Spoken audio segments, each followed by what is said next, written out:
قال رسول الله صلى الله عليه وسلم أفضل الكلام 40 سبحان الله والحمد لله ولا إله إلا الله والله أكبر।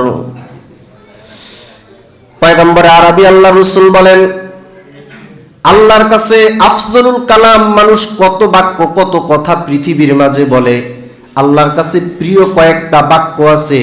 অন্য রেওয়ায়েতে আসছে আহাব্বুল কালাম, আল্লাহর কাছে অতি প্রিয় কয়েকটা কালাম, সেই কালাম হলো চারটা। কয়টা? এক নাম্বার হলো সুবহানাল্লাহ, দুই নাম্বার আলহামদুলিল্লাহ, তিন নাম্বার লা ইলাহা ইল্লাল্লাহ, চার নাম্বার আল্লাহু আকবার।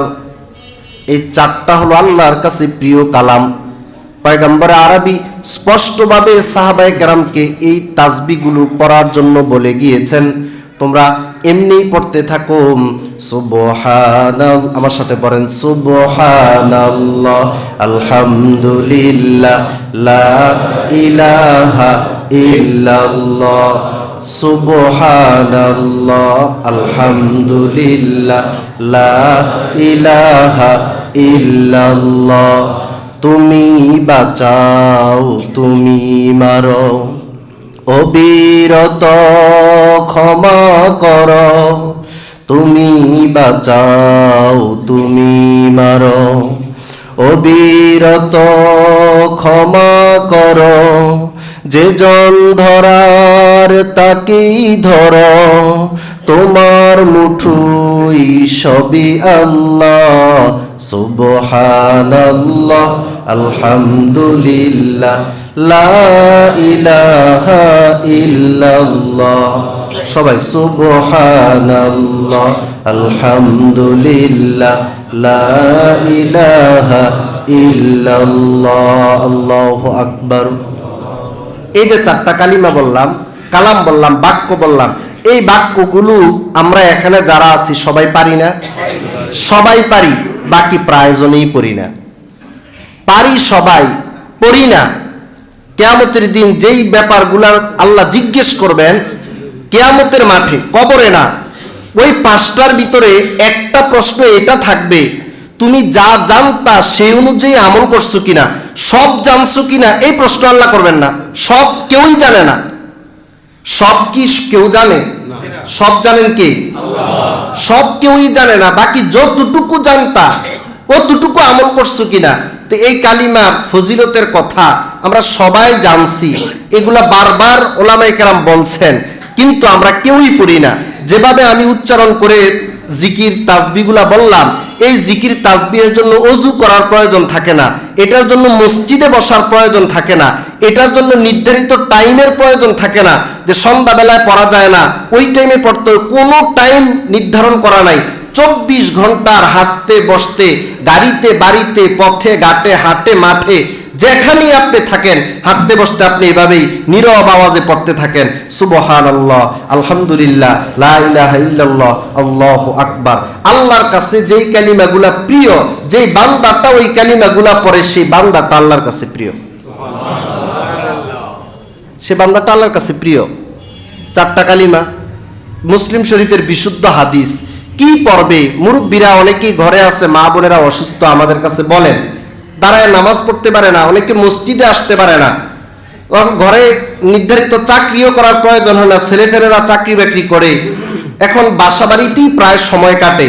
কি করবে? বসে বসে ওই দুনিয়ার খবর দেখার জন্য রিমোটটা হাতে থাকে, চ্যানেল পাল্টায় পাল্টায় একটার পরে আরেকটার খবর দেখে। পৃথিবীর সব মানুষের, সব দেশের খবর তার আছে, নিজের খবর নাই। সব খবর রাখে এবং সব বিষয়ে মন্তব্য করে। সে এই ব্যাপারে জানে না, কোনো পিএইচডি করেনি, পড়াশোনা করেনি, এই লাইনের ছাত্রও না, পড়াশোনাও করেনি, কিন্তু মন্তব্য করার ক্ষেত্রে নাম্বার 1। সব ব্যাপারে সে মন্তব্য করে। না না, যা অবস্থা দেখা যাইতেছে এটা হবে না, কি হবে অগ্রিম বলে দিচ্ছে। এই ব্যাপারে কোনো ন্যূনতম ধারণাও নেই, এই ব্যক্তিও না। দুনিয়ার সব খবর রাখে, নিজের খবর রাখে না। এই মুরব্বীরা ঘরে যারা আছে, মা বোনের আওয়াজ শুনতেছে অনেকে, এই তাসবিহগুলো রান্নার সময়ও পড়া যায়, সব সময় পড়া যায়। গাড়িতে 6 ঘন্টা জার্নি করে আপনি চিটাগাং যান, 5-6 ঘন্টা জার্নি করে কত দূরে যান, তা আপনি গাড়ির ভিতরে এটা পড়েন।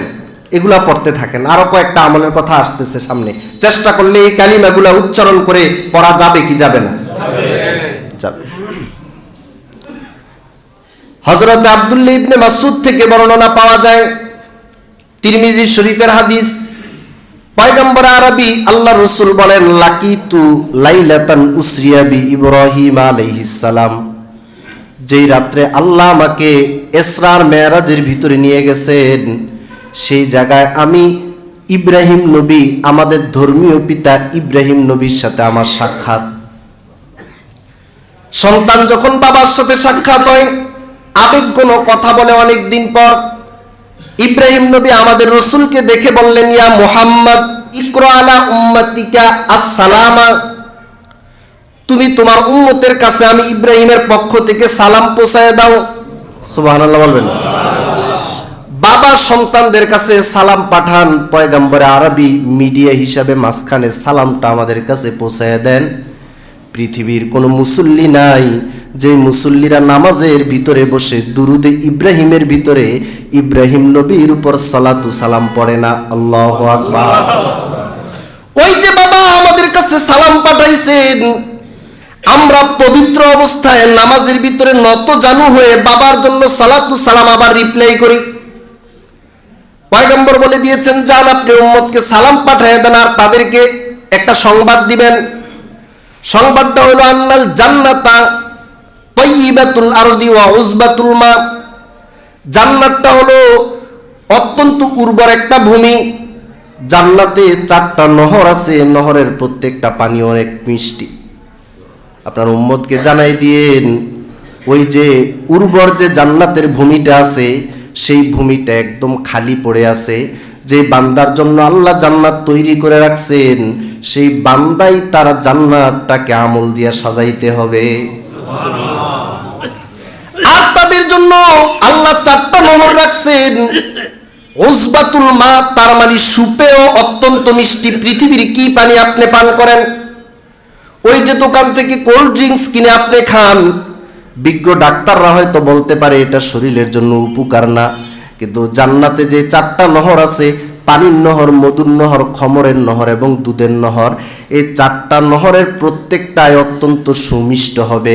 আপনি তাদেরকে বলে দিয়েন, জান্নাতের উর্বর ভূমিটার ভিতরে গাছ লাগানোর জন্য পৃথিবীর কোনো গাছ জান্নাতে লাগাইতে সে পারবে না। ফা ইন্না গিরাসাহা সুবহানাল্লাহ ওয়ালহামদুলিল্লাহ ওয়ালা ইলাহা ইল্লাল্লাহু আল্লাহু আকবার। তাদেরকে বলে দিয়েন, জান্নাতের গাছ রোপণ হলো এই 4টা কালিমা, যত সে পড়বে জান্নাতের বাগিচা তত সাজবে। এ মুসলমান, আপনি যেই মাত্র সুবহানাল্লাহ বললেন, এই সুবহানাল্লাহ বললে জান্নাতে একটা বৃক্ষ রোপণ করা হয়। যেই জান্নাতটা আপনার জন্য বরাদ্দ করা আছে, আপনার এই সুবহানাল্লাহর মাধ্যমে জান্নাতের ভিতরে বৃক্ষরাজিগুলো রোপণ করে সুন্দর করে সাজানো হয়।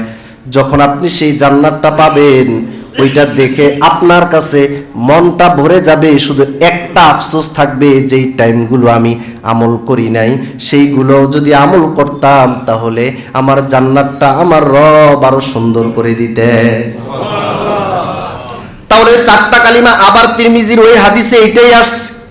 ইব্রাহিম নবী সেই মেরাজের রজনীতে আমার নবীজিকে 4টা কালিমাই বললেন, যেগুলা প্রথম হাদিসে বললাম, সুবহানাল্লাহ, আলহামদুলিল্লাহ, লা ইলাহা ইল্লাল্লাহ আর আল্লাহু আকবার। 3 নাম্বার হাদিস, এটাও তিরমিজি শরীফের হাদিস। হযরতে আনাস, পয়গম্বরের 10 বছরের খাদেম, রাসূল আকরামের 10 বছর খেদমত করেছেন।